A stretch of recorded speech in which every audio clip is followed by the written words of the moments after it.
Let's do this.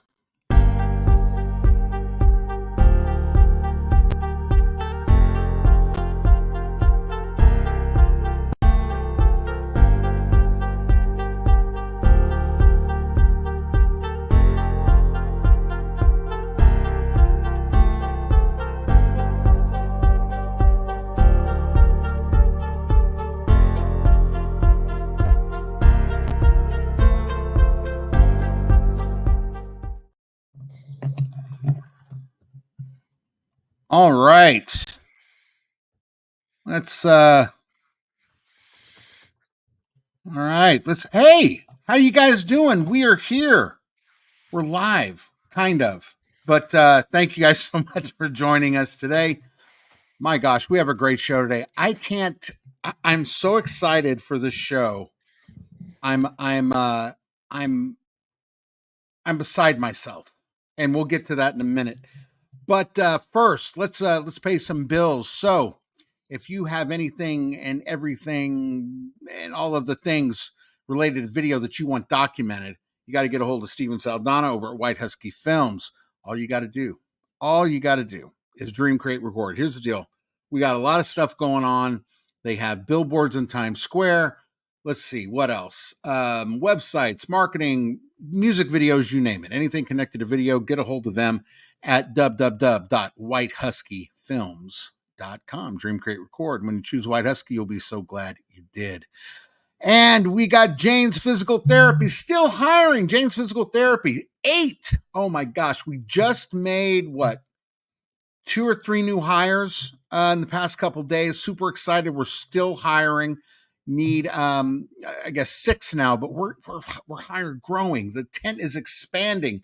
It's busting at the seams, and we want you to get a hold of us. So go to LinkedIn, go to Jane's Physical Therapy, just type that in and find me. Look, my picture looks like I'm a Remax agent. I could sell your house. Let me tell you something. I probably could, but go there, talk to me. You're going to talk to me anyway, and let's get you started. You can fulfill your dreams and all of that while helping people. You can help yourself while helping others. Go to Jane's PT, JAYNESPT.com. Send us your resume, or like I said, you can go to LinkedIn and find us there. But incredible opportunities, and you will be so happy that you chose Jane's Physical Therapy.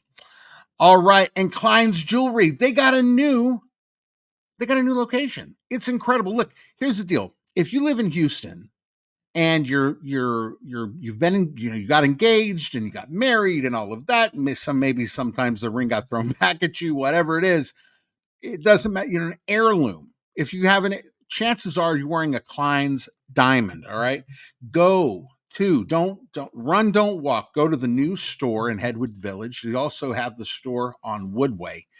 But whatever you do, go to kleinsjewelry.com. They are Houston legends, and they're incredible. So go there, and if you're buying a house, selling a house, or in the doghouse, get out of that place right now and go to Klein's Jewelry and make some things happen. All right, let's get on with the show. We have some more sponsors, but I really want to get on with this show. Oh my gosh, this guest, he is incredible. Jack Osborne and I share the same thoughts when it comes to my guest. He is like the Forrest Gump of Hollywood. The man is amazing. He knows everybody, and if you live in LA, you probably know him. But he blew up on TikTok just telling stories of his life, from bad dates to A-list celebrities. All of this, he has been involved in so much. I mean, including Katy Perry's career. I mean, we can probably get into that in a minute. But his book, he's an author and he is a podcast host now.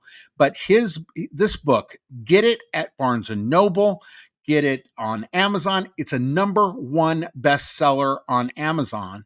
And I'm telling you, it is full of great stories, incredible stories that, they're all true. And I love Jack's quote on this. They're all true. Lo and behold, all of these stories are true.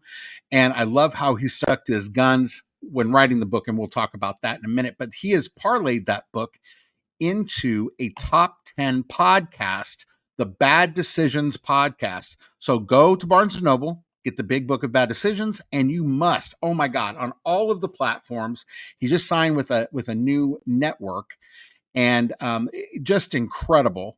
You're going to love his show, and we are going to get into that in just a moment. But please make welcome my guest, and you know what, fast friend, Mr. Scott Nathan. Scott, how are you, brother? Bradley, I am doing great. Man, I honestly, I think you should hire me as like your intro guy. Like, you are incredible, brother. And You do have pretty dulcet tones. You do have the pipes of an angel, Bradley. you are I thank you. I will take that as an amazing compliment. Thank you so much. But I got to tell you, when I found you on TikTok, I was floored. I was in the music business for a while, and Mhm. stuff that you're talking about, I'm like, yeah. And I don't think you probably don't remember this, but months ago you were doing a live, and you're just messing around. You're just on your live. You got a bunch of people in there, and you and I start talking about guitars. We were talking about Mhm. 55 grammar. We were talking about a lot of the guitars you have. Do you remember that? Yeah. That is too cool. That is too Not cool. the So, not the specifics, but yeah, I remember us yeah, chatting about guitars. dude, A I bit. I was I was so I was so I was like, wow, I'm talking to Scott Nathan. And when I reached out and we talked, man, I just, your stories are incredible. Your story is incredible. And this is a career show, and we're going to get to that. But I can't tell it better than you. So please, if you would, tell us your story real quick. I mean, it's not quick. It is an amazing story. And talk about careers. You've had so many. Yeah. And so if anybody can talk about this stuff, you can. So take it away, my friend. So yeah, not great follow through. So anyway, I grew up in the suburbs of Chicago. I grew up about an hour north of Chicago in the suburbs, and first love was always music. And I went to college at the University of Colorado at Boulder, and I went to concerts all the time. And to me, I just love the tribalism of concerts. Like as Mhm. long as it's good, I'm not a genre guy. I remember I went to see the Three Tenors Opera, Judas Priest, Megadeth, and Neil Diamond in the same week. Oh, wow. Like I just love concerts, and then I would get an internship with Fake Concerts just so I could go to all the shows at Red Rocks for free over the summer. So I knew, and then one of my college fraternity brothers' father was the tour accountant for all of Doc McGee's bands. So like Bon Jovi, Motley Crue, a whole bunch of bands like that. So when other kids were going to Fort Lauderdale for spring break, we were going on tour with Bon Jovi, and it was epic. Did you see Very. the real quick, I'm sorry to interrupt, but did you see the Bon Jovi Hulu documentary? I haven't yet. Is it good? It's pretty good. It's pretty good. And it's like you were there. So I would love to get your perspective. Like when you see it, let me know. And because I'd love to get your perspective on I it. need to see it. I'm sure Snake Sabo, was he in it from Skid Row? I don't remember him in it, All right, but so Snake all the Snake and John Bon Jovi grew up, I think, across the street from each other in Sayreville, New Jersey, and they had like a childhood bloodline pact of whoever made it first would hook up the other one. So that's why Skid Row got to open for Bon Jovi on the New Jersey tour. oh, that's too And cool. Snake and I are still friendly to this day. I actually might get him on my podcast. I'm going to ask him. So I knew that this is what I wanted to do. So I wanted to be on the business side of music. I wanted to be in management or A&R or something like that. And so I got kind of a starter music business job in Chicago, and I went to work for a music publishing company, an offshoot of Warner Chappell Music. And my boss was this guy named Doogie Thompson, who was the bass player for Supertramp. And then I worked for these two managers. And then I promoted hundreds of concerts in Chicago. And I just had gone as far as I could go in music in Chicago. And I was tired of winter. So it was time to move to LA. So I moved to LA, and getting any kind of a job proved very difficult. But eventually I landed a job with Atlantic Records in the A&R department. And that lasted for, I think, 3 weeks because Napster happened and everybody got laid off and fired. It was just a product of terrible timing.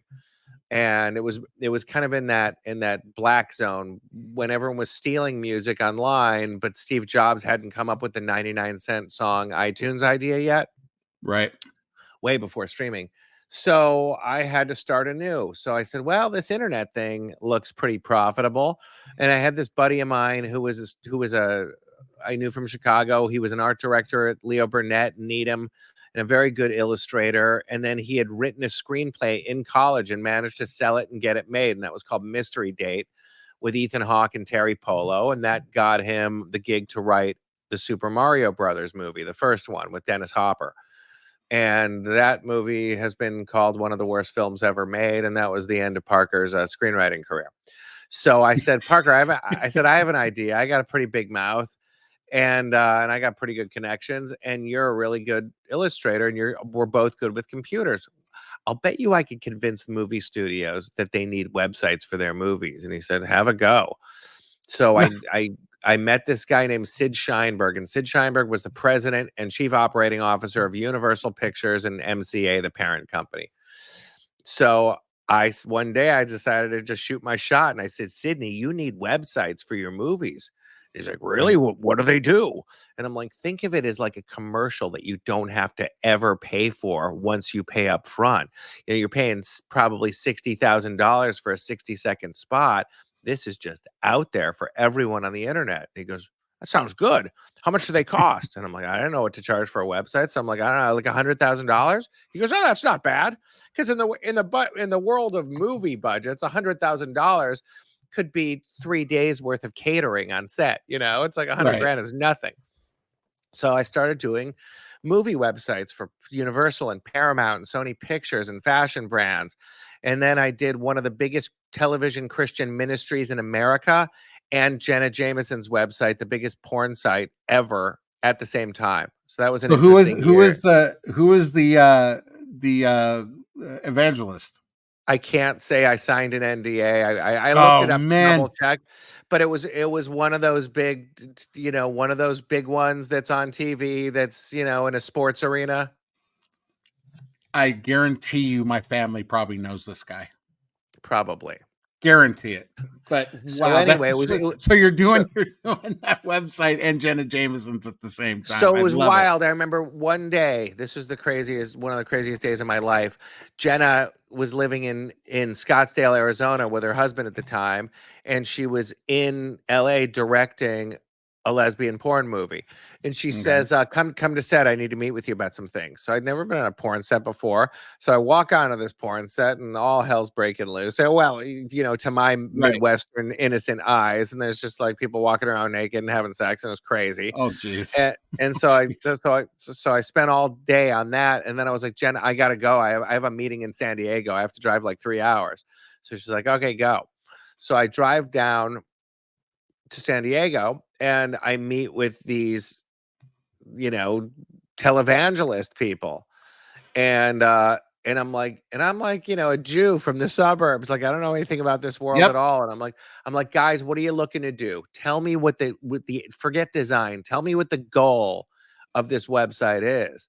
And they were like, we want to increase our membership and contributions. And I'm like, okay, so asses in seats, right?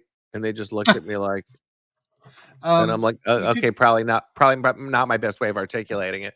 So I get home that night, my girlfriend's cooking dinner, and she goes, you got a weird look on your face. And I'm like, it's a weird day. I was just like, I watched, that happened on set. So I was like, I watched 3 men have sex with one woman on set. God. And then I met with a bunch of priests, and it was a weird day. So where else but LA are you going to get that? Well, I'm just glad you didn't say Santa Ana. That's all I got to say. But Okay. you know what? There's but I got to tell you, I just when I found you on TikTok, I was just absolutely floored at the all of these stories you were telling, and obviously other people were too. You blew up. and we're talking millions of followers, you know, tons of hits, and just created an incredible fan base. And here's the thing, if people go back in their, in their memory, and really not too far back, and I love it when you show the campaigns that you did, all of the Oh, thanks. photography that you did, because I remember that. I remember the Marine Corps ad. And then to hear the story behind that was hilarious. Hilarious. I mean, if you guys haven't seen it, go to TikTok. You're at Scott Nathan, right? Scott Nathan photo. Well, Scott Nathan photo. That's right. I'm sorry. Yeah. If you haven't gone on there, go on there. It's incredible. It really is. But I should do some more photo stories. I haven't done one in a while. They're incredible. They really are. And, and here's the thing. One thing about Hollywood that I've always thought was funny is that when the ideas aren't flowing, let's talk. Let's make a movie. Let's make a TV show about the TV show or about the movie. You know what I'm saying? It's like Yeah. there's enough drama in those things that where you can do that, and they've been successful.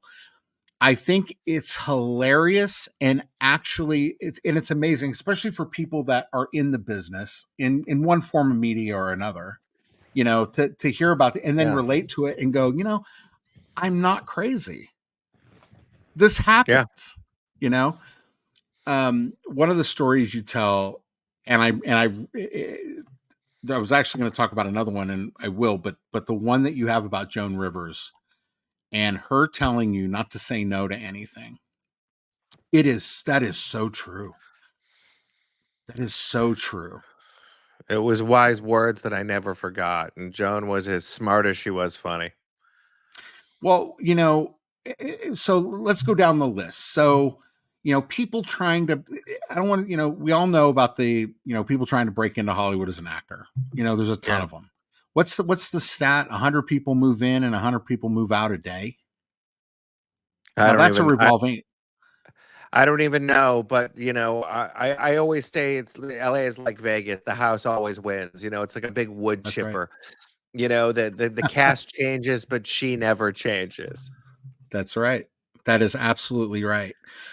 But then there are people that go down there and like you. I mean, not everybody gets advice when they're about to give up from Timothy Leary, and that was incredible. Can you talk about that real quick? Really, it was so encouraging for me, especially when I saw that. It was a day where I was not feeling great. Yeah. It was, people watch my show and they're like, well, how do you get these guests and this and that and blah, blah, blah. And they think it's all great and gravy. But as you know, Yeah. when you're doing anything, it's not. And, I was at a pretty low point. And there it is. God showed me what you said. And please tell that story.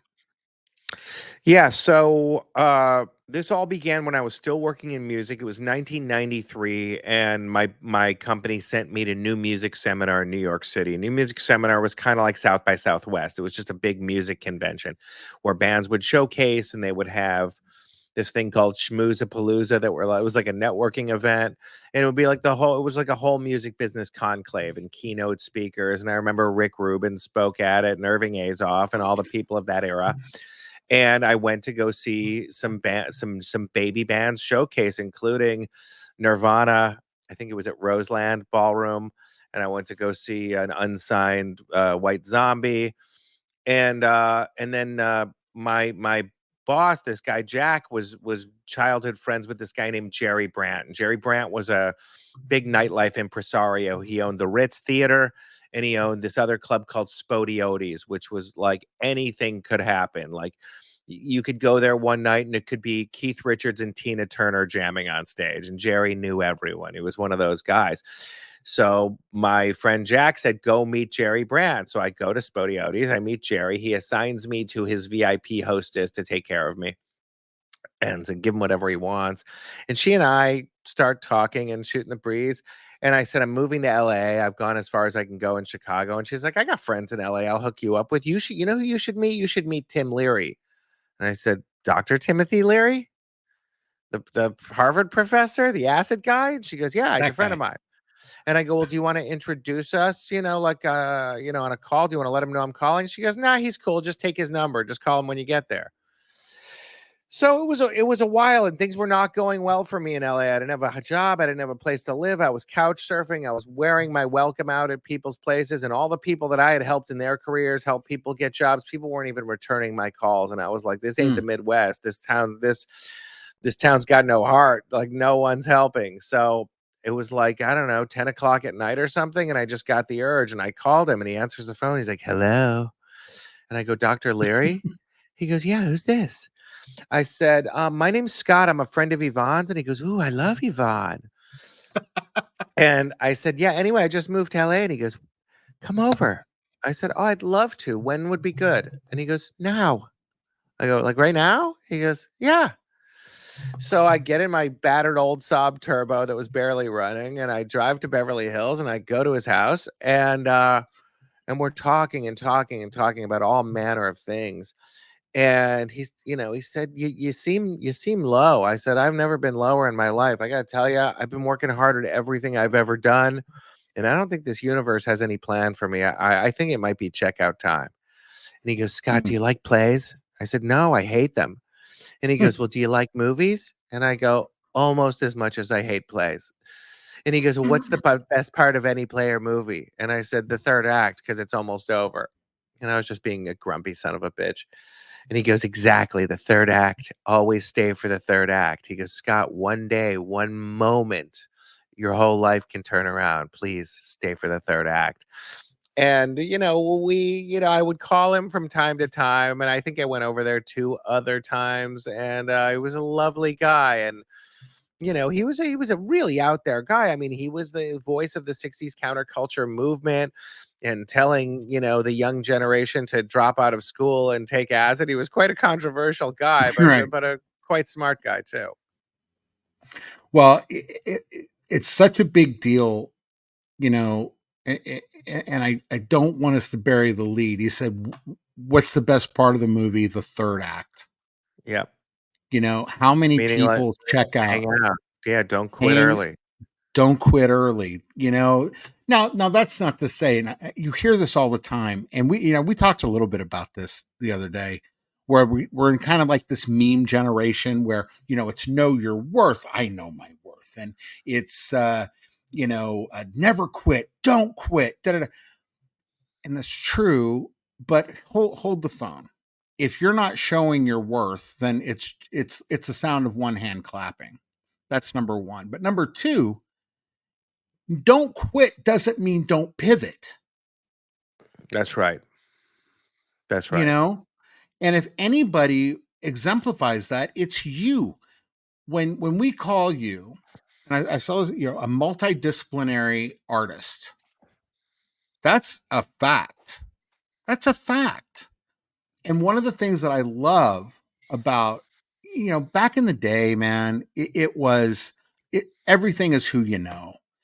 But that said, when you're in the room, read the room and know when to shut up, know Yeah. when to Yep. listen, know when to, and a few people will be, for example, we're booking Matt Fidesz, Michael Jackson's former bodyguard, and now he's got a bunch of um, martial arts schools around the UK.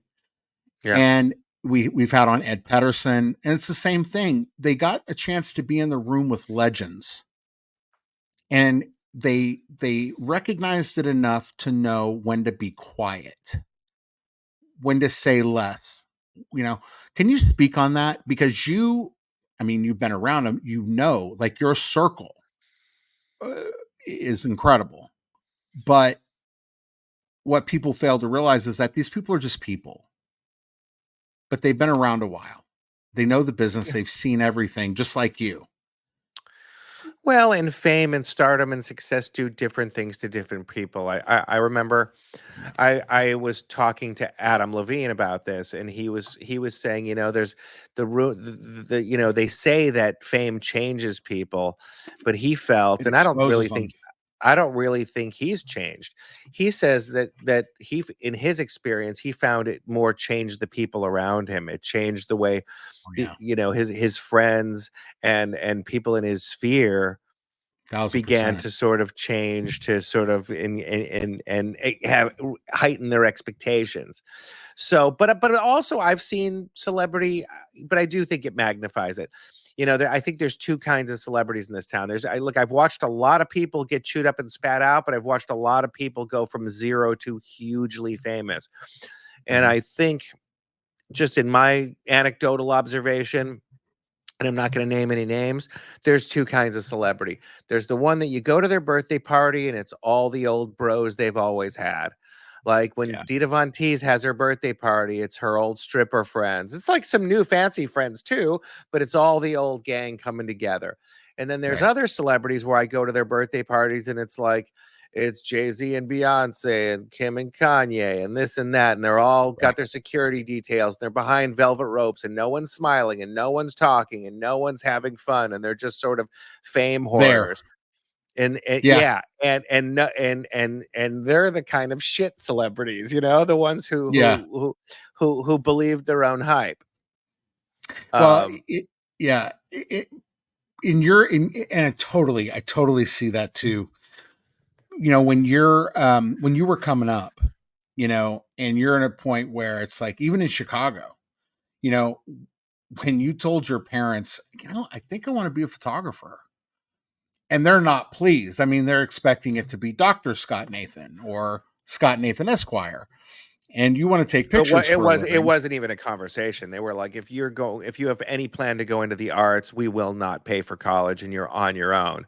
So I was just like, well, I was in no hurry to join the workforce. So I was a psychology major. I just wanted to, Right. be in college and party for as long as I possibly could, knowing full well I was going to go in the music business. Photography was something Yeah. I always did, but only as an enthusiast. I got my first darkroom at 9 years old. I had my hands in chemicals.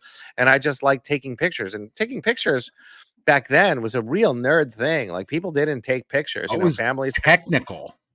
Yeah, but it was a nerd shit. People didn't bring Mhm. cameras to parties. Um, and very few processed and printed their own stuff. And for me, it Mhm. was like my little boy cave. It was my place to escape my family and everything else. And I would turn on the little red light and lock myself in the dark room Yeah. and have friends over. It was my boy cave. And but I never thought to turn pro.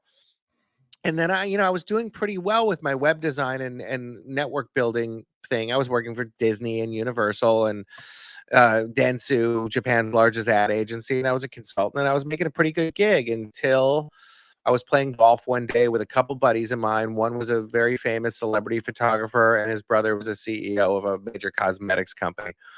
And we're walking up the 18th fairway at Riviera as the sun's coming down. And the CEO brother said, "So we've been talking. We've decided you're turning pro as a photographer," because they liked my Like your going work. out pictures.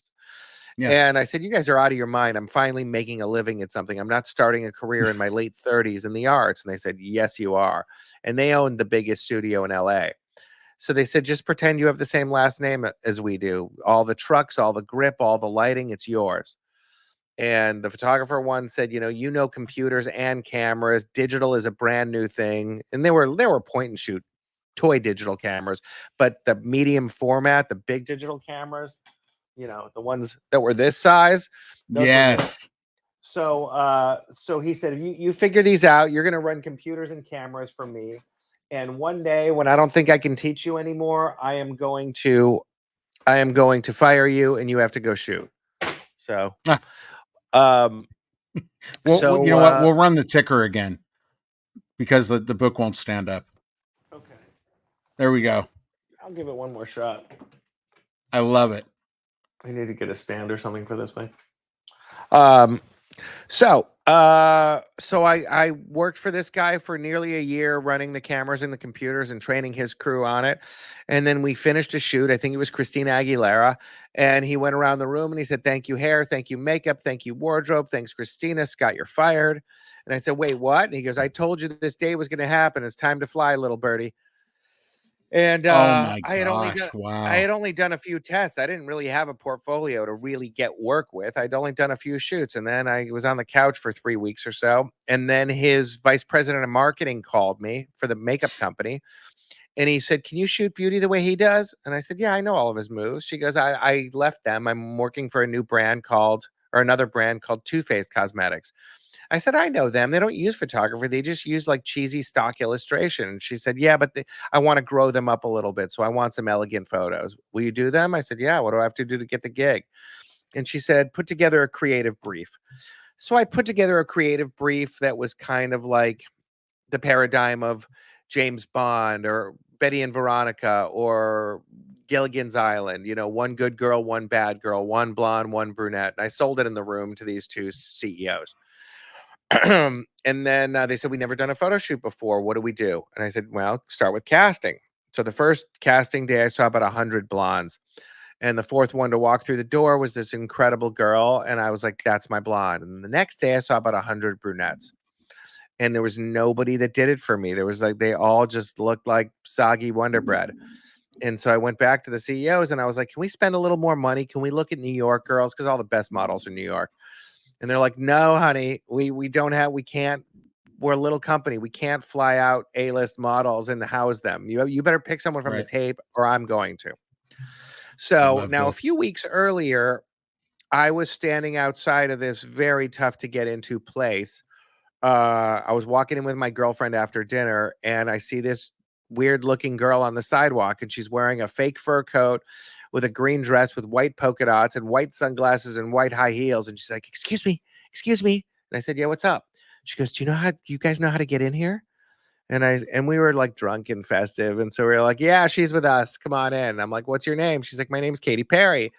I'm a singer. I just moved here from Santa Barbara." And I was like, "Well, sit down. Let's talk." So we sit down and she's like, "Will you listen to my demo?" And I'm like, "Here we go again. My old life is back. I have to listen to shitty demos again." Right. Except it was not shitty. And I was like, "Oh my It was God, this good. girl is the real deal." And they were really primitive demos, but you could hear and you tell by looking at her, she's a star and the confidence that she had. So she was playing, she was still looking like a Christian folk singer back then. She was wearing the long floral dresses and the acoustic guitar. And I would Mhm. go to these coffee houses and little places and with my camcorder and I would just shoot some old videos of her back in 05, 06. You could see some of them on YouTube, the Right. ones that They're haven't been still on taken your down. channel. That's Yeah. right. So and I played Katy Perry's demos for everyone I knew in the music business, and everybody told me to go fuck myself. Mm. And they were like, "Great boobs, no talent." And I'm like, "You guys are so stupid." And so then I went back to the CEOs and I'm like, "You know what? You guys, I have an idea." And they said, "What is it?" I said, "I got this girl who I think would be our perfect brunette." And they said, "What agency is she with?" I said, "She's not with an agency. She's not tall enough to be a model. She's not thin enough to be a model, but I think she's going places." And they said, "What's her name?" I said, "Katy Perry." They said, "We've never heard of her." And I said, "You will." And the CEO was like, "Scott, are you out of your mind? Are you really going to put your balls on the chopping block for a no-name, unsigned singer on your first campaign?" I said, "Yep." And they said, "We'll meet with her, but no promises." So I call Katie, and we always called each other by our last names. So Yeah. I'm like, "Hey, Perry." And she's like, "Hey, Nathan." And I said, "What are you doing tomorrow?" She's like, "I'm writing with Glenn Ballard. Do you know who that is?" And I'm like, "Yeah, Alanis Morissette's producer." She's like, "Yeah, I've been stalking him for months, and he's finally agreed to have a writing session with me." I'm like, You have to reschedule it." And she's like, "You're out of your mind." I go, "How much money do you Nope. have right now, Katie?" And she says, "None." And I said, "I have a photo shoot that pays $7,500 a day." And she goes, "What do I have to do?" And I said, "Charm two gay guys in a room." And she goes, "Okay, that's my jam." So I said, I'll pick you up. I said, "I'll pick you up tomorrow at 10:30." So I pick her up at 10:30. We drive down to Newport Beach and we played her demos off her MySpace page and sold it in the room. And, it was the smartest and dumbest thing I've ever done. Oh, I love it. And then so what happened to Katy Perry after the shoot? So Katie, over the course of the next year, Katie became one of the most famous women in the world. Over the course of And the next year. yeah, and Yeah. suddenly I'm looking like a genius. And I never wanted to be a beauty photographer. I wanted to be like Annie Leibovitz. I wanted to shoot for Rolling Stone. Right. I wanted to shoot bands. But as the saying goes, you chop down one tree and everyone thinks you're a lumberjack. So, I became the two-faced guy. That got me the Sephora Book of Beauty. That got me my old my old stripper friend Dita Von Teese. I shot her Book of Beauty, and I shot her for Playboy. And then all of a sudden I became the beauty guy, and all these hair and makeup brands started hiring me, and I was grateful just to be working. It wasn't my original plan, but like John Lennon said, life is what happens while you're busy making other plans. 1,000% accurate. Absolutely. I love Yeah. that story because, I mean, here we are, and you're not very far removed from, being in the music business, from Yeah. coming out to LA, from couch surfing, from, talking to Tim Leary. And, in my view, and just like me, we haven't entered our third act yet. These are No. all just chapters in a story that's still being written. And I think that's absolutely fantastic. I that story is so incredible for a variety of reasons. One of them is, if you listen, like everybody watching this, listening to this, if you listen, what he just said was, you have to be present. You got to be present if you're going to make it in anything. I don't care if you're a recruiter or I don't know, whatever you're going to be, stockbroker, whatever. You got to be present, and you got to be willing to take those chances, and frankly, willing to take the hits. That story Yeah, is so cool. Yeah. the only way out is through. It's like, and Yeah. we all deal with anxiety all the time. Like, when I did my first book signing event, it was at Barnes and Noble at the Grove, which is like the big mall in Hollywood. Yeah. And at first I was like, nobody's going to come because it's the flakiest town in the world. No one's going to show up. It's going to be an empty event. And then I'm backstage and I peek my head around the corner, and there's And it's full. 375 people. And I've never spoken publicly ever. I mean, I've been on podcasts, I've been on TikTok, but it's not the same thing. No. So I'm like looking for the back door, but there's no back door. I'm on the third floor of Barnes and Noble. There's no escape. I have to go do this. I'm just like on the verge of a panic attack, and I'm like, you know what? I'm just at a dinner party, and I'm comfortable telling stories at a dinner party. Let's just go out there. It's just a fucking dinner party. So I did it, and it worked out. And now this Saturday, I'm actually getting on stage in a theater for the very first time with a mic, and I'm terrified of it. And I Oh, can't. you're going to do great. Let's see. So Oh it's my this. gosh. It's like a storytelling game show. So it's like, if you can imagine, the Wheel of Fortune meets American Idol. So it's Okay. 3 top comedy writers. Danny Zucker, who did Modern Family, and 2 Mhm. others are the judges. And you spin the wheel and it lands on a topic, and then you have 3 minutes to tell a story. And then if you make it to round Oh 2, wow. you spin the wheel again. You have 2 seconds to spin the wheel. Third time, if you make it, and you have to tell it in 1 minute. And I'm comfortable telling stories, but not knowing the topic ahead of time and having to do it in the moment, it's a little anxiety Well, provoking. I But think you're going to do it'll great. either suck or it'll be great. And that's what you have to be willing to do. I met Yeah. the roast master Jeff Ross. Oh, yeah, of course. Yeah, Yeah. so I met him last week for the first time, and he's like, and we're talking after the show, and he goes, "Did you go up?"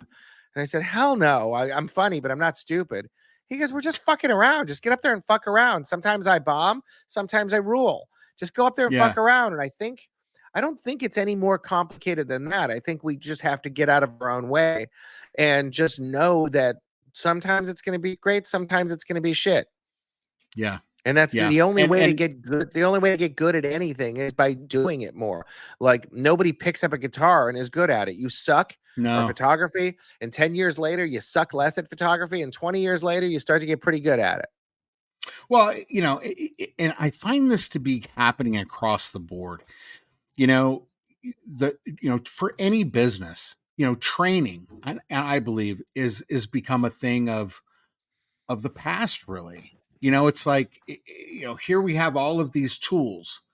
If you look at all the tools that we have in whatever industry you're in, you have a lot of people that they could be great people, they could be good people, but they're presented with a bunch of tools, but they don't know how to use any of them, so they're useless, right? And because everybody knows their worth, I don't need to learn them. You know what I'm saying? It's one of those things where, we have to get back to this old school. I can't believe I'm saying it.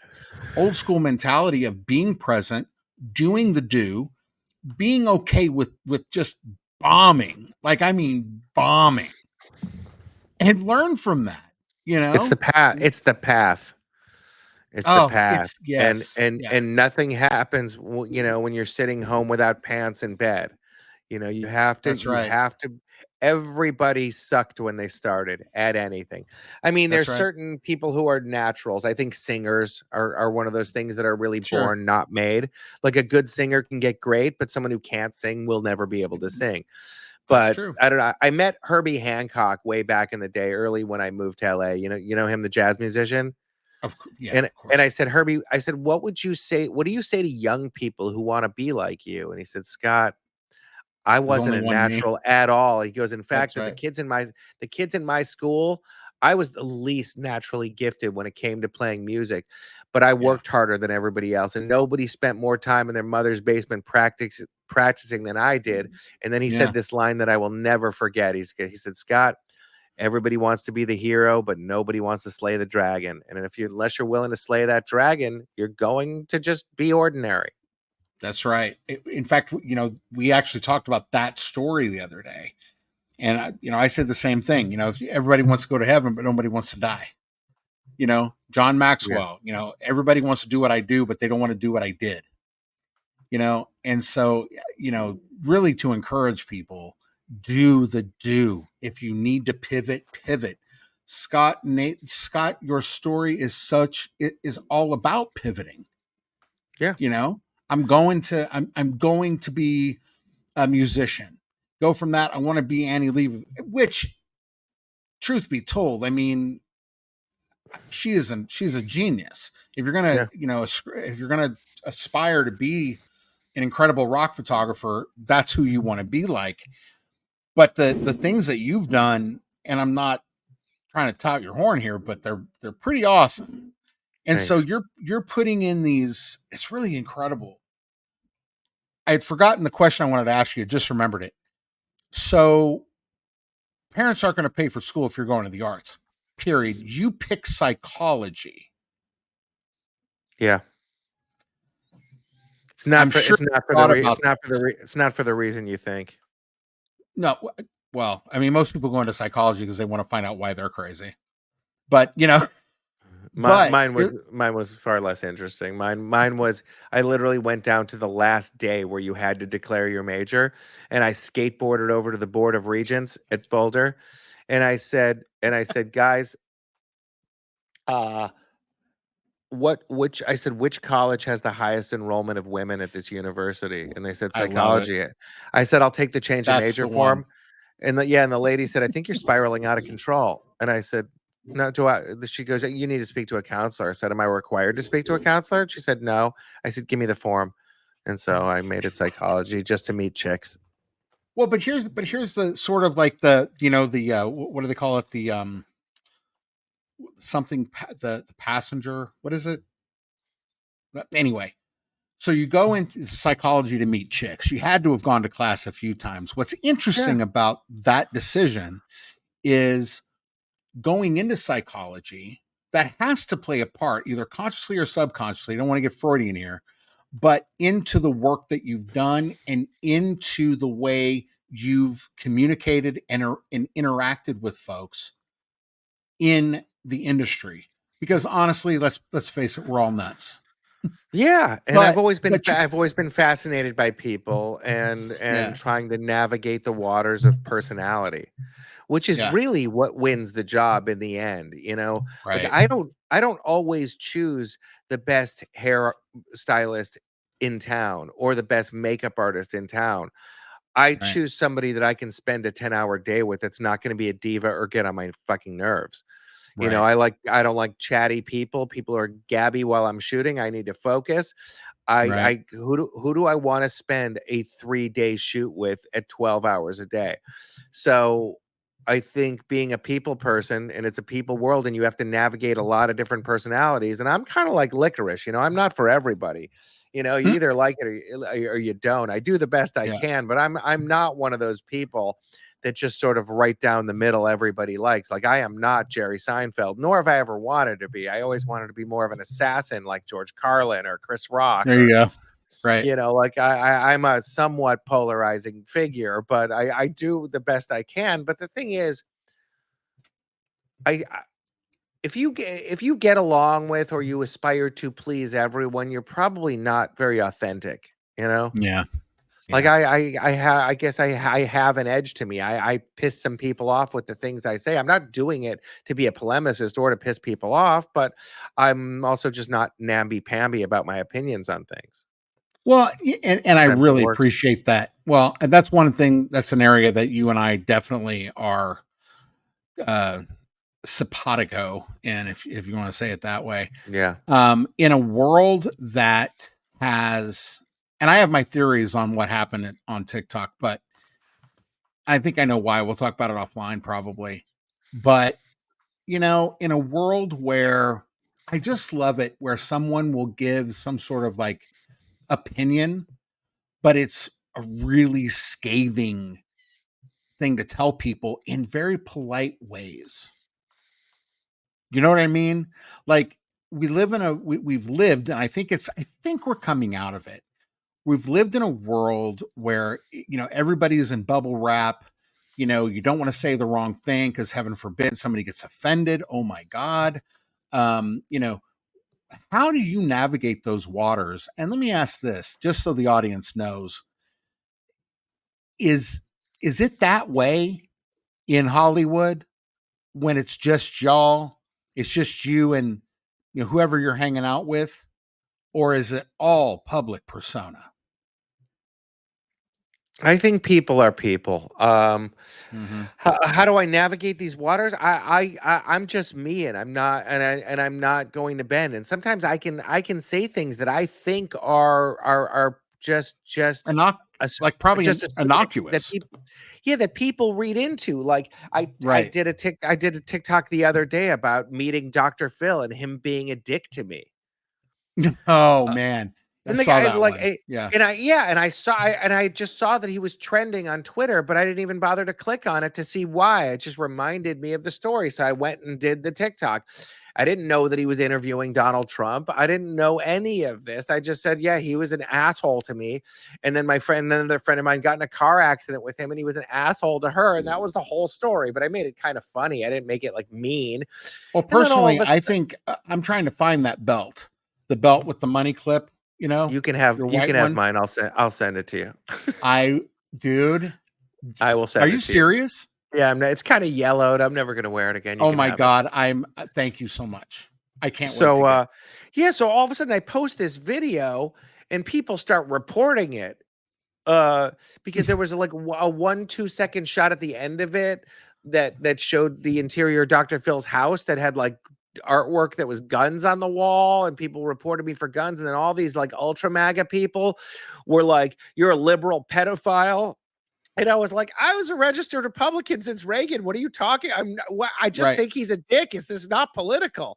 I didn't even know that he interviewed Trump. And they're like, "Yeah, right. whatever. How was Epstein Island?" And I'm like, Oh "Jesus my Christ." God. Oh my God. And I'm like, "I was never Abs- invited to Epstein Island." I never even heard of Epstein until he got busted. But it's just like, why is the world why do human beings love conflict so much? Why does everybody like to fight? well, why are conservatives, Yeah, and oh, screw it. I'm a Republican too. fine. See how that is? Like, I had to check myself before I said I was a Republican. Why? Like, why do I care what people think that I anyway, it doesn't matter. Point Yeah. is that when did Republicans, and I'm not saying MAGA, whatever, just Yeah, yeah. conservatives get Yeah. so uptight about things like what they call the left, like they're so uptight and can't say this, can't say that. Now all of a sudden conservatives are worried about that too. What in the world? Here's what I think. This is my take on it. Tell me if you agree. I think the vast majority of America is people like us that are Yeah. pretty reasonable people. But the problem is, the craziest voices are the loudest Always get voices. the loudest. Yeah, I think you're Yeah. right on that. So it's like Yeah, I don't think most people, relate to the violent extremism on either side. I think we all want the same yeah, thing. We all want to be happy. We just want to have, make a living and have our families if that's your thing, and leave some sort of a legacy behind. Like, right. I would say my friends are half conservative and half Republican. And like, I had Mm. dinner a few weeks ago with Trump's old ambassador to the EU, Gordon Sondland, and he and I Yeah, don't agree on with everything politically, but it's yeah. fine. You don't have I to. That's the great thing no. about America. You Yeah, don't and have to agree on I'm also everything. just also not above a lively and spirited debate, and we don't get our feelings hurt if we don't agree with something at the Oh end of a man, conversation. It's all good. absolutely. Oh, I totally agree with that. I totally agree with that. Well, and you also got lambasted for even talking about Ivanka. Yeah, oh yeah, This is people this lit is a into me for real. that. Oh my gosh, this is a real interaction. This. See, here's the thing that people don't And she was very understand. nice. I didn't say anything bad about Nothing her wrong. other than she Nothing wrong other about than it. she BS'd about her golf handicap, but so what? Exactly. And so, and by the way, I love that jacket. Like if that came in gargantuan, I would have that made. Like, you know what Which I'm saying? jacket? Like I would the one you wore at the party when you walked into Ivanka's tent. That Oh, Versace oh, jacket right, you're right, wearing. right, right, Oh, right, that right, thing right. was dope. I used to have oh, I forgot the designer, but it was a pinstripe um velvet velour jacket. Anyway, it doesn't matter. The point is, look, your circle is your circle. It's the same thing, and people got to understand this. It's the same as you going out with the guys, or me, or whoever going out with the guys, and you're hanging out. This is your circle. These are the things that you do. You've been in the entertainment industry for a long time. If you're in anything, if you're a stockbroker, if you're a recruiter, it doesn't matter. You're around these people, and Yeah. and you know what? It doesn't matter, honestly, how polarizing someone is or how innocuous they are. The point is that whatever circle you're in is the circle. It just happens to be interesting because we know their names. And by the way, I wish I had known about Adam Levine's Mustang because, man, I would want that car, dude. Well, the current owner saw the TikTok and reached out to me. Oh my God, did they up it at about 100 grand? You know what I mean? Like, did the price Wait, suddenly she's go up when never gonna it's? get because it was Adam's car.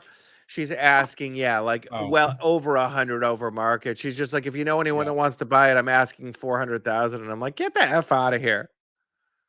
400. Are you serious? Yeah, yeah, I mean, it's a for a great ref car, but for it's yeah, but it's a refin, and it, it's not like, look, I love Adam, and he's a big star, but it's not that kind of thing. It's not like Steve McQueen's Bullet Shelby.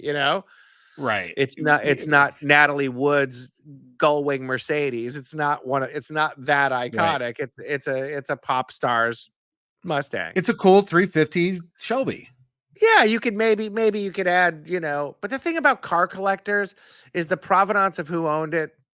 Rich people don't usually care unless it's somebody really important and really associated with that car. If it's a Yeah. movie car, that's one thing. Right. Right. Yeah.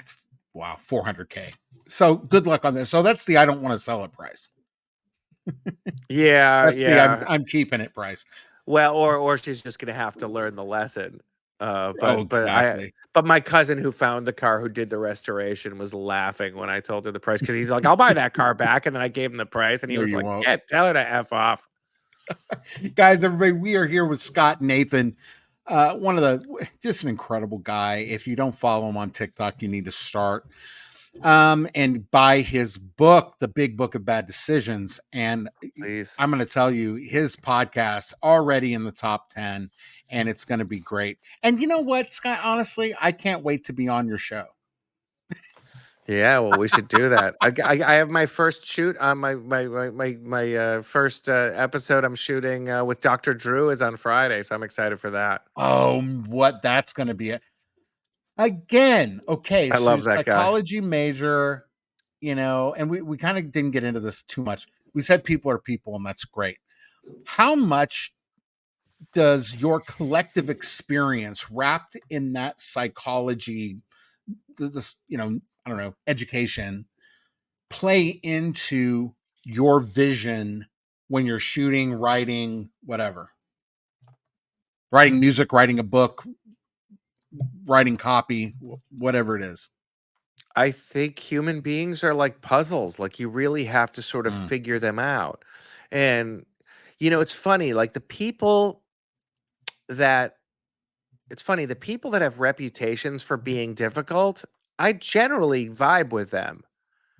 Yeah. Like I don't know if you saw that Val Kilmer TikTok I did, but everyone's just like, "Don't be a wise ass with Val Kilmer. He's known to walk from photo shoots. Do not be yourself, Scott." And I'm like, I can't be anything but Sorry. myself. I'm just authentic me.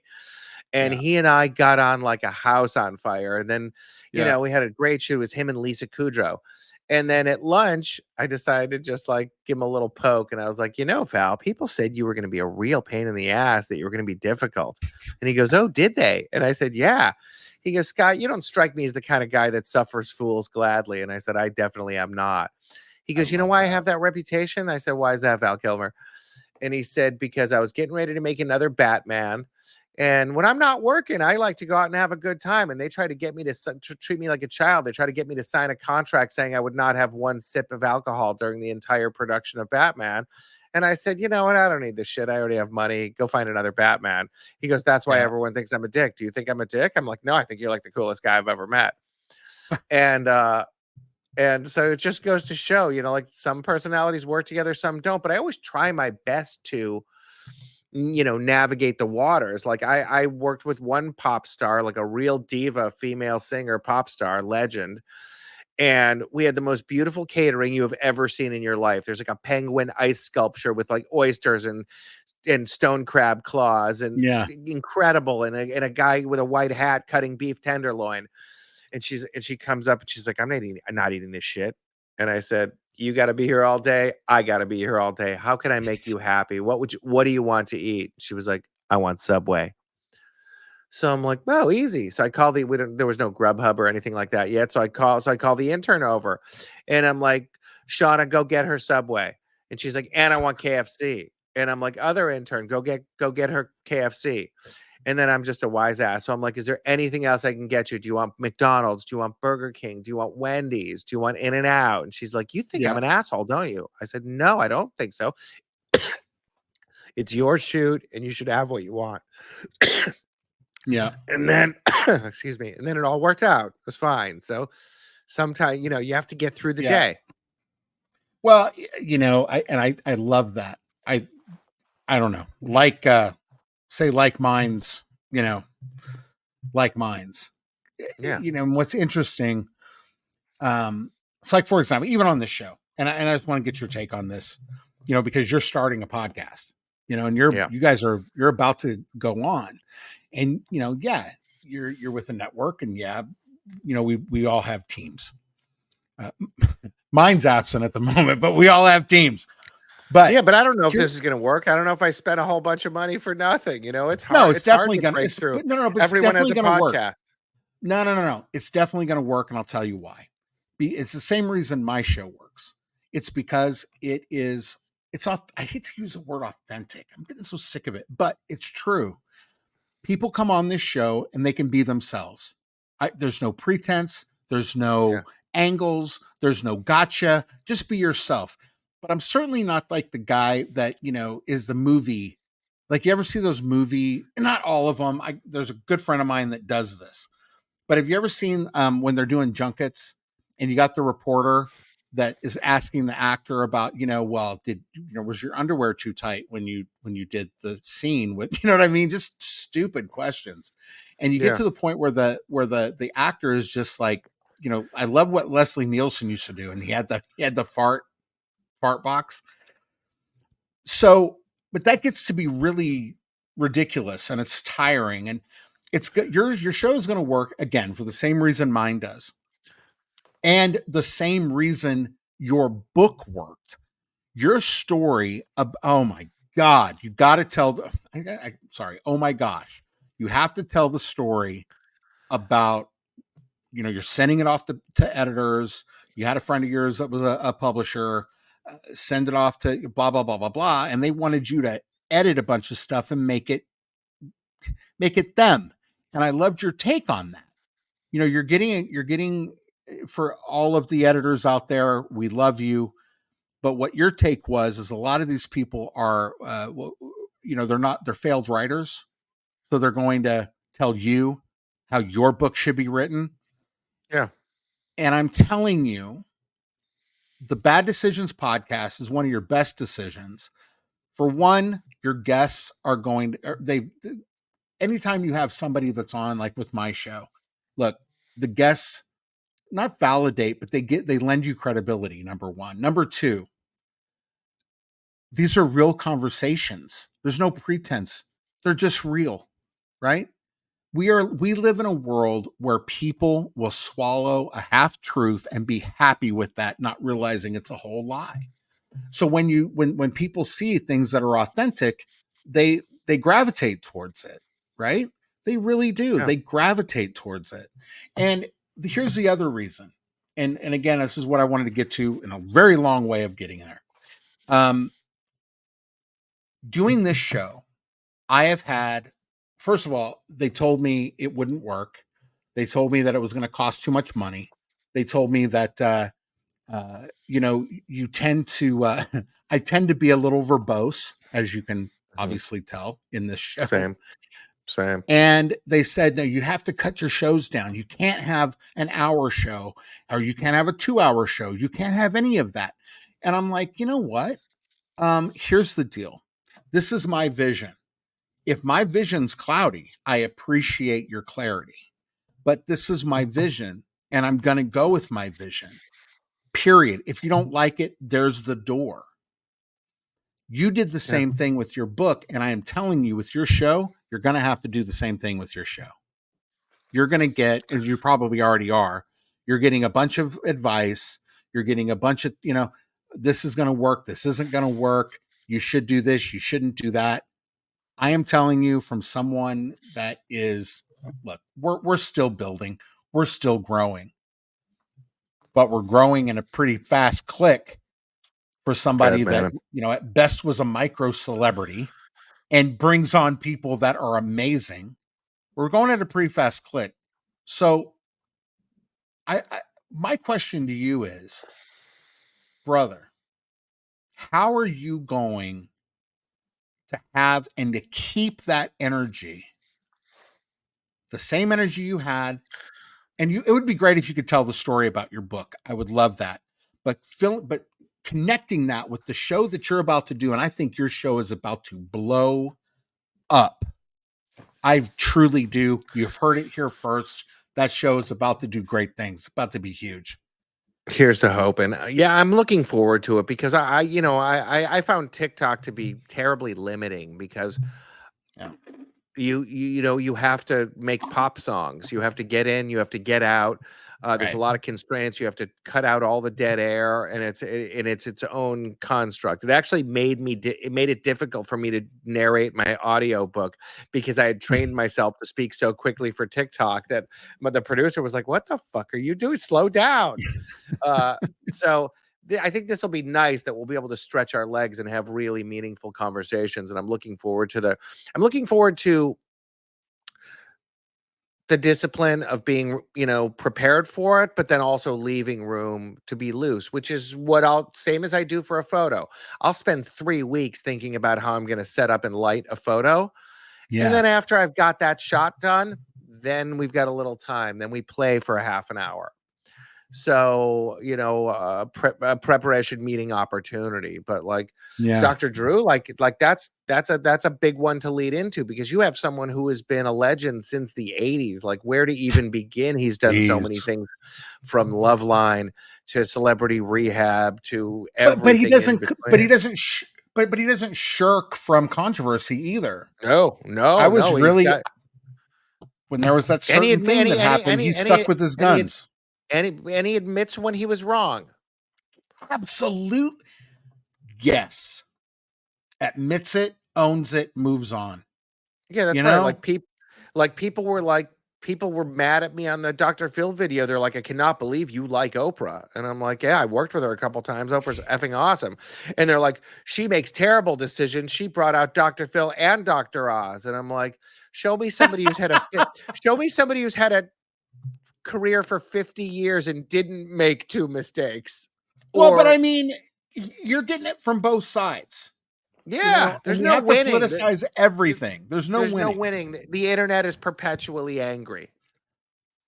I know. Just It just is just like it is ridiculous. just like the war. It's like things that should Yeah. be common sense. Like people were, I know people that are just like F Ukraine.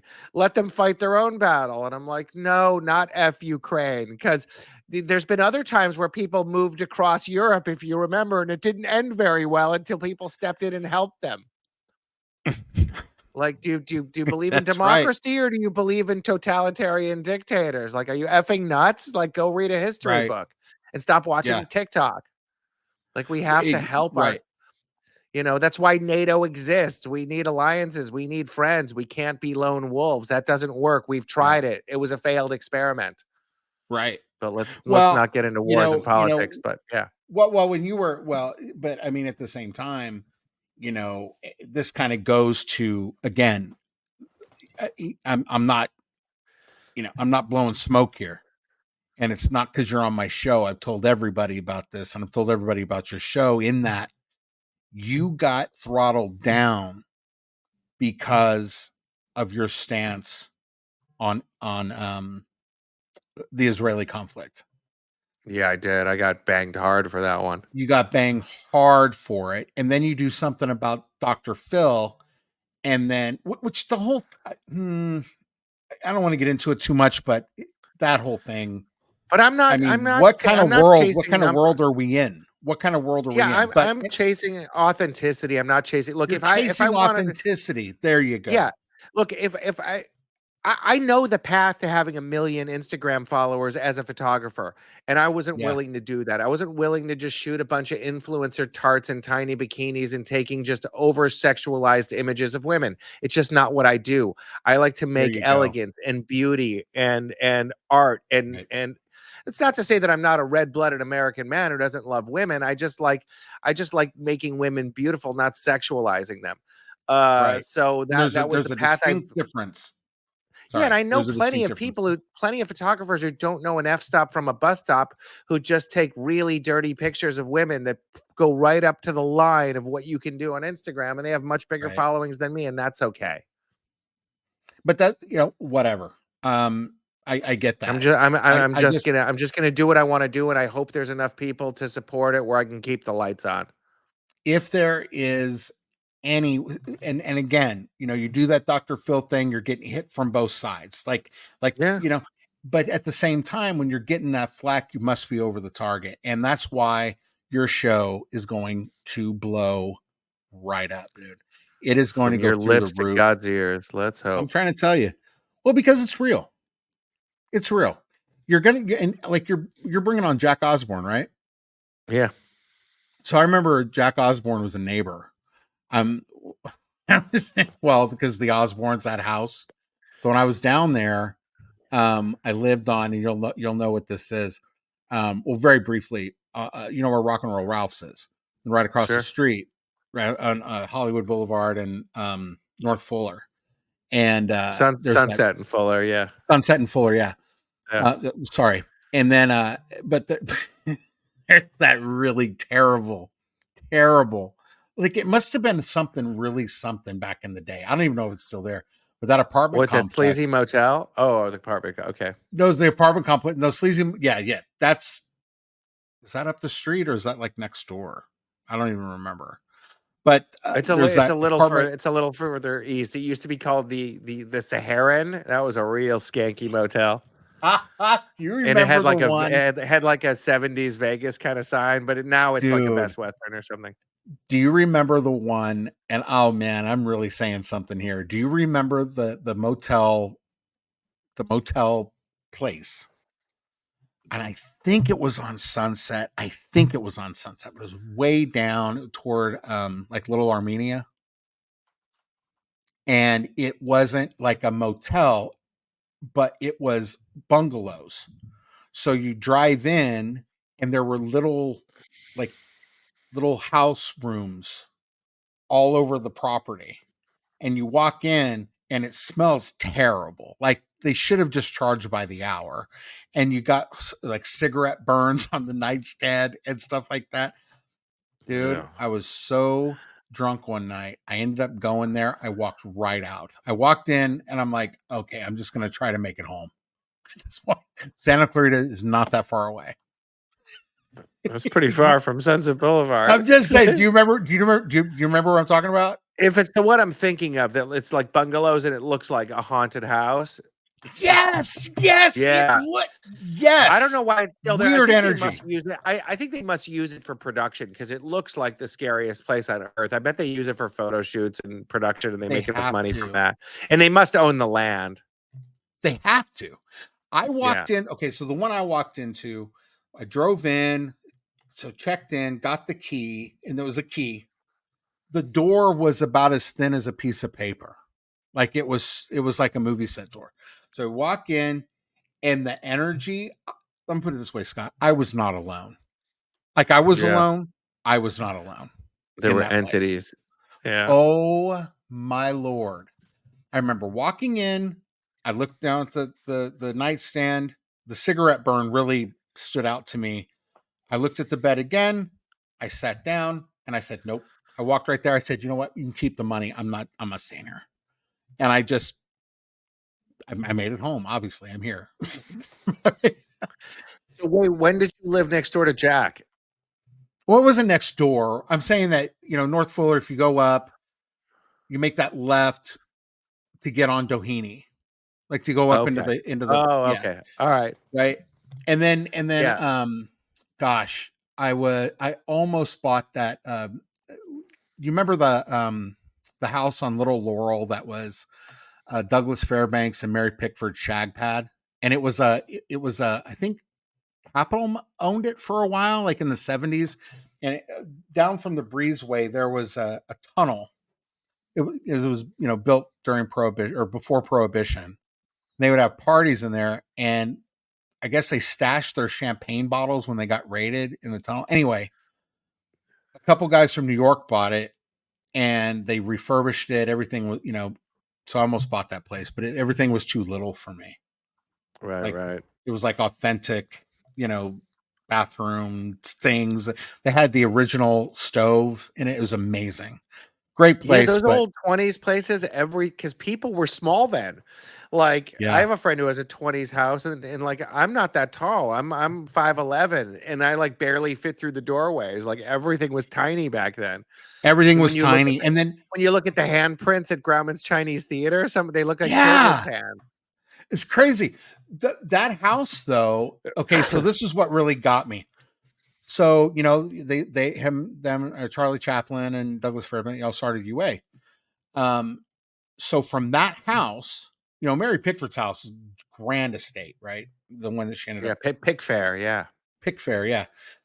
But the one that was their place was on Little Laurel, going into Laurel Canyon. It's a Little Laurel. It was right up the street from UA, which it was Jim Henson Studios. When I was and it was A&M Studios before that, and that's kind of. There was a time period where I was managing these two record producers that were employees at A&M Studios, and I was like sleeping there maybe 4 or 5 nights a week. And Shelly Yakis, story, dude. Sorry, Shelly Yakis, who ran the place, he was like, "I know you're living here, Nathan." And I'm like, "I'm sorry, Shell. Do you want me to bail?" He's like, "No, I like you, kid. Hang out. It's fine." I love it. But I'd shower there, and I'd eat the protein bars and the bananas and like live off all that stuff. Yeah. Yeah. And end up partying with David Lee Roth. I mean, really cool. Yes. Anyway, I thought that was when you told the story about David Lee Roth, I was like, oh my God, that's right up the street. If you go right up the street, it's right there. They were lit there. I think they got that house for the commute. Nice. That place is super haunted. That Chaplin stage. That Chaplin stage. I mean, people have told me, someone told me they were shooting a commercial for like Betty Crocker, and there was a food styled cake that was perfectly food style. And there were security cameras in that room, and no one was on that stage. Everyone walked out for a minute, and the cake disappeared on the security footage. Like Like, it, no, you they saw it rolled the disappear. tape. The cake was there. It was not there. And So it just there's disappeared. Like it didn't float off. It disappeared. nope, it just disappeared. And Wow. yeah, it's that place. There's countless haunting stories of that Charlie Chaplin stage at what's now the Jim Henson Studios. It's crazy. It is so crazy. Right across the street from Jim Henson Studios was a place. Do you remember Sean Healy? No. He was a music promoter. And I think the last time I heard of him was he was promoting Jesse Smollett. Juicy Smollett. Oh, That, that guy. yeah. Anyway. Scott, dude, you are amazing. Your stories are That great. that was so. You're Thank you. oh, dude. I don't want to end it with Juicy Smollett, but I Okay. had to do that with Dave Chappelle. We have to do that. What's a story, real quick, before we sign off? What's a story you haven't told yet that it'll be like an exclusive for Work Your Career Wednesday? That's a good one. You're putting me on the spot here.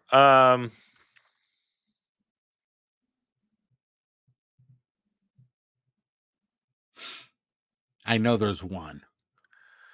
There's hundreds. I just can't think of any on the spot right now. Well, we'll get you to. Well, you know what? When I'm on your show, we'll make it happen. And All brother, right, you buddy. have to come back, man. You have to come All back. right. Yeah, I would It's love just the to. way it is, dude. I am just so. I love it. We became fast friends, dude. You just shot your trailer Yeah. for your new Yesterday. show yesterday. So we're Yeah. shooting this on a Tuesday. You just did it Monday. Be on the lookout for that, guys. The things you'll learn from Scott, the rock on tour, if you will. I love that. You need to go. All of his links will be in the bio. I will ask this advice for people for people watching that in whatever their career is. What's the best piece of advice you never got that you wish you would have gotten? Do the work, and that it's a people world. Mm. It is a people world, As long as people are doing the jobs, you're going to have people. Just that's the way it is.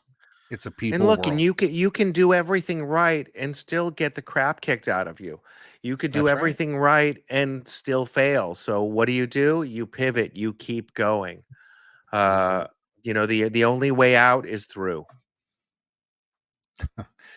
That's And it and right and who there. knows? I had no plans to write a book. I had no plans whatsoever to write a book. I started writing stories on Facebook, private friends only, and they started blowing up. And then my friends' kids told me to go on TikTok, and I went on TikTok, and that did very well. And then everyone's like, "When's the book coming out?" So I just got out my broom and started sweeping them into a pile, and now we have a book.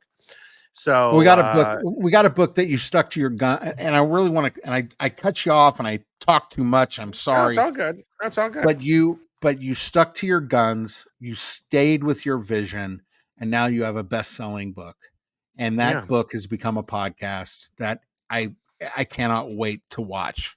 It's going to And be great. it might be a TV show. I've been kissing a few frogs. I've been meeting with showrunners and producers, and some people think it's a TV show. So now Yeah, now I'm on what I call the free Caesar salad tour, where I just keep taking meetings with people, and they're like, "We love your book," and I'm just getting so tired of these meetings that don't go anywhere that I'm just like, "Do right. you have a bag full of money for me or not?"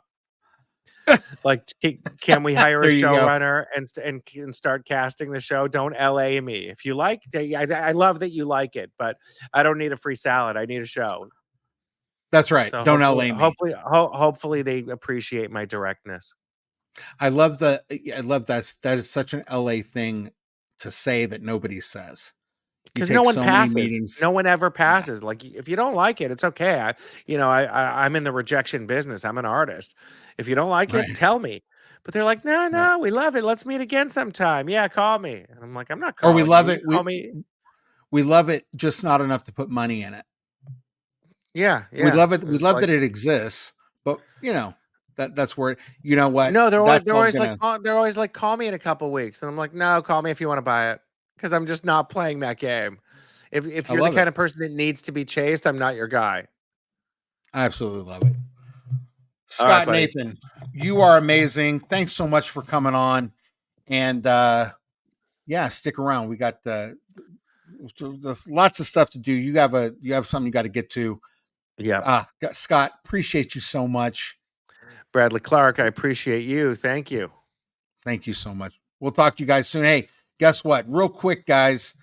I know you got a lot out of this. Listen, I got to tell you, from Scott, Nathan, and everybody at Work Your Career Wednesday, know this, that we love you. And God bless you and let his face shine upon you. Give you great peace. Be excellent to yourself and each other. Go get the big book of bad decisions and be sure to watch the Bad Decisions podcast. We'll talk soon. Thanks a lot, guys. All right, guys, we just wrapped up with Scott Nathan. I got to tell you, and I've never done this before, but, I'm going to give some final thoughts. Let's see. I should probably put a banner up here that says final thoughts. Maybe you should add this to, let me see. What does that look like? You guys are on this with me. Final thoughts. Let's see what that looks like. All right, there we go. Look, here it is, guys. Scott, I got so much respect for that guy. Um, the thing about Scott is, number one, he's authentic. He is, there's not an inauthentic bone in his body. He wants to make you laugh. He wants to give you insights on different things, But here's the deal: he's in the place where he's at, in the circle that he has, because he was there. He showed up. Guys, listen. Whatever you're doing, whatever it is, just show up. And if you get if you're fortunate enough to actually be around legends in your own field, they don't have to be, Warren Buffett's. If you are, great.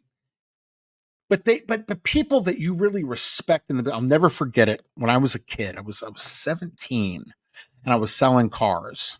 I kid you not, I was 7. It's when you I lied on my application.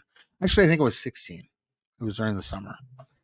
And there was a guy, they didn't want me in used cars for some reason. So they put me in, they didn't want me in new cars. They put me in used cars. So that was down the block on San Pablo Avenue in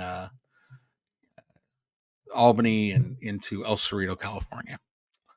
And I was trained by a guy named Mike Nelson. This guy was incredible. There was no wishy washy with him. It was black or white. It was what it was, or it isn't what it isn't, period. And Mike, I was so fascinated with him. I gleaned everything I could from him. I soaked up everything. When you're selling cars, they got the Foursquare. Here's what the cars is what you can pay. These are what he said. Then put the down payment.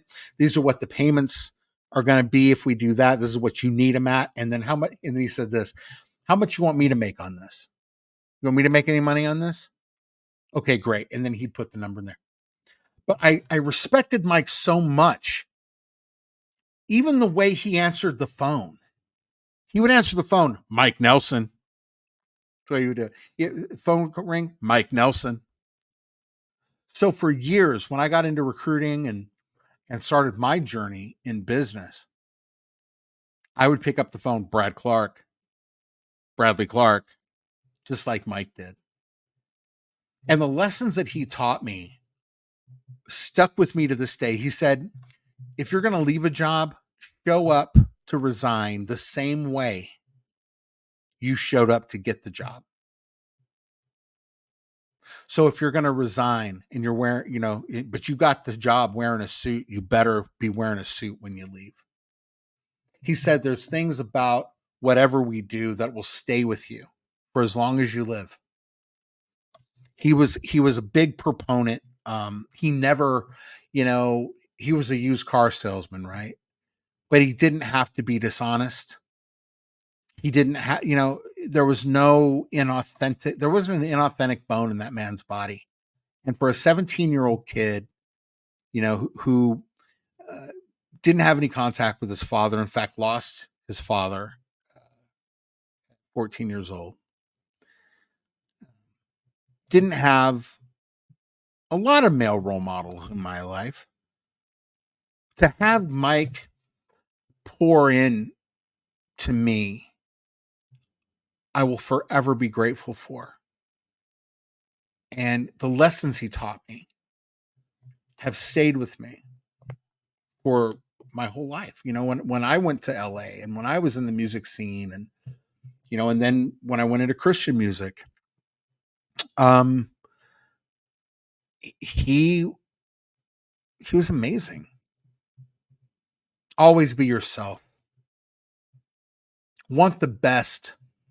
Like, genuinely want the best for the person that you're selling to. If you can't do it, admit it. Learn. And he also told me, know when to keep your mouth shut. He taught me the importance of reading a room. And we can all do better. There's always things we can change. There's always things we can learn. I totaled. There was a car that was at the shop, or at the store. It was a 1991 red. Was it 91 or 92? Red and gray leather interior, Mustang 5.0 convertible with the white top. I love that car. And when I was working there, I had a girlfriend at the time who was in a traveling theater show. And I just missed her so much. And I thought she was going to break up with me and all of the things 17-year-olds think about. And so I would drive, when I had to go take papers of the new store, I would drive that car up to the new store. But then sometimes I would go up to Albany Hill and just drive it. And then I would come back down and go back to work. And one day I did that, and I was turning left to go back down to the store off the hill. There was sun got in my face, and there was something that ran in front of me, and I panicked, and I had Yellow Ledbetter cranked up in the car, and all of my inexperienced 17-year-old, whatever it was, self hit the brake and the gas at the same time, and I hit 3 parked cars, and that car that I loved so much that I was saving money to buy ended up in this guy's garage. And that and then that the garage housed a freshly detailed, brand new, I don't know, $100,000 Mercedes. Mike was there with me through the whole thing. I thought my life was over. I couldn't believe what I did. I was so embarrassed. He saw me through it all. And I will be forever grateful for the lessons that Mike Nelson taught me. Here's the deal. If you listen to our conversation that Scott and I had, one of the takeaways should be show up. Learn to listen. You might know your worth, and that's great.